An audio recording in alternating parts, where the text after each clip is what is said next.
want to tell you about the one thing that some of you may know about me, which is the day that I spoke out against the actions of our former president on June 1st, 2020, because of what happened in front of St. John's Episcopal Church on Lafayette Square. Now, you remember the protests around the country in response to the murder of George Floyd in Minneapolis on May 25th of that year had spread across the nation within days. And in Washington, hundreds of young people, mostly young people, were gathering in front of the White House in Lafayette Park each day and into the night. And as in other places, the majority of the protests were peaceful. And we had gathered as church to sort of be hospitable, and we had used Lafayette Square as our launching ground, right? That's where we offered water and masks, prayer. On the night of May 31st, there was arson at St. John's Church, which is across the street from the park, but it was contained, the damage was contained, and we were determined to keep our focus on George Floyd's murder.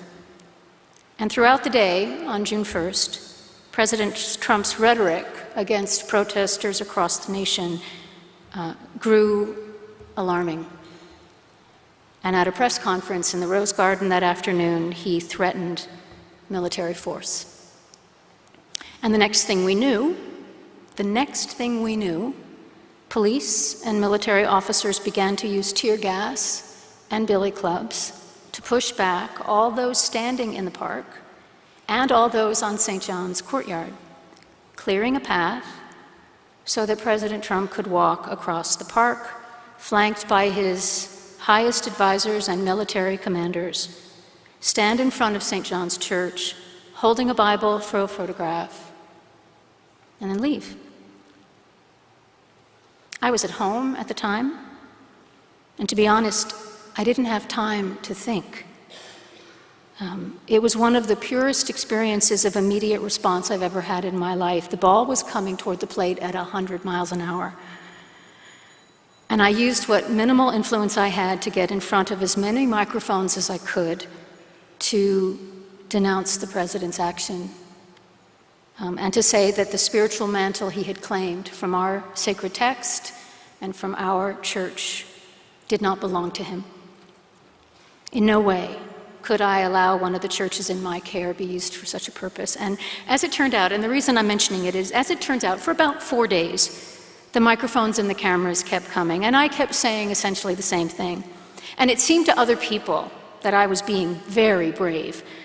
And maybe I was, but in all truth, here's the thing, it felt like being summoned to speak on behalf of other people who were really the brave ones. Others in the church and in our nation who were standing up for racial equity, and others in the church and the nation who were outraged by what they saw. And I was trying to do my best just to hold that moment without losing sight of the larger struggle. And it was a bit like riding a wave.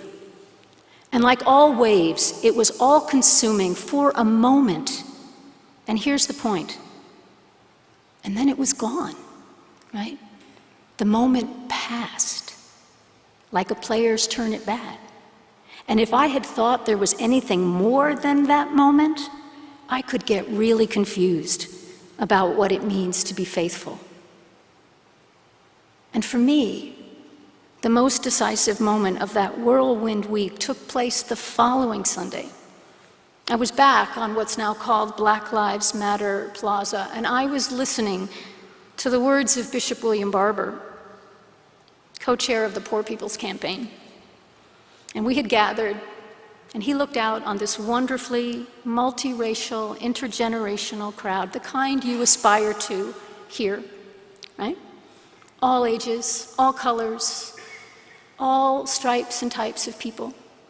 And he said this, he said, "Do not let anyone tell you that this is the first time people of different races, classes, educational backgrounds have come together in this country to fight for a common cause. It has always been such a coalition of the faithful, that has brought about needed change in this country. Black, white, and brown, rich and poor, young and old. Everyone is needed. Everyone has a part to play and an offering to make. And when he said that, I said to God and to the universe, I want to step up like that. I want to be among the coalition of the faithful now.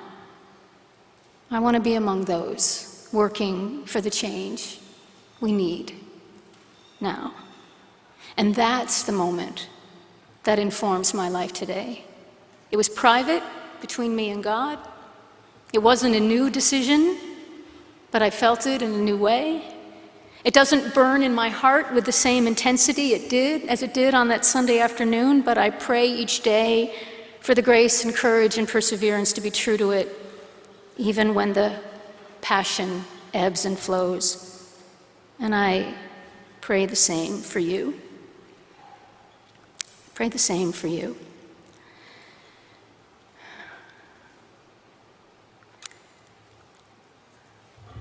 Threshold is a word we use a lot in this country. I use it myself to describe where we are as a nation. Crucible moment is another, to connote the possibility of transformation when elements come together under pressure and heat.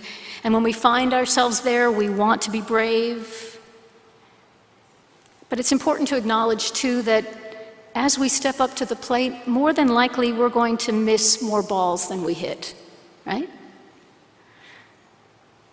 Because when that decisive moment comes in the midst of a whirlwind and we're called to act, we need to do so trusting less in ourselves than in the power and the energy and the spirit that's compelling us forward. But here is the surprising truth, and I end with this. Acceptance of our imperfect perceptions, our incomplete understandings, our woefully inadequate actions, and rather small place in the scheme of things is paradoxically and wonderfully empowering. For when the moment comes to you or to me, the call to be brave in some way, we do so trusting less in ourselves and more in the spirit that's driving us. We don't have to be perfect, which is a good thing because we won't be. And we don't have to take on the entire world, just our corner of it. We'll never know the ultimate significance of our actions and our words. But what a relief it is to meet God there in the moment of change.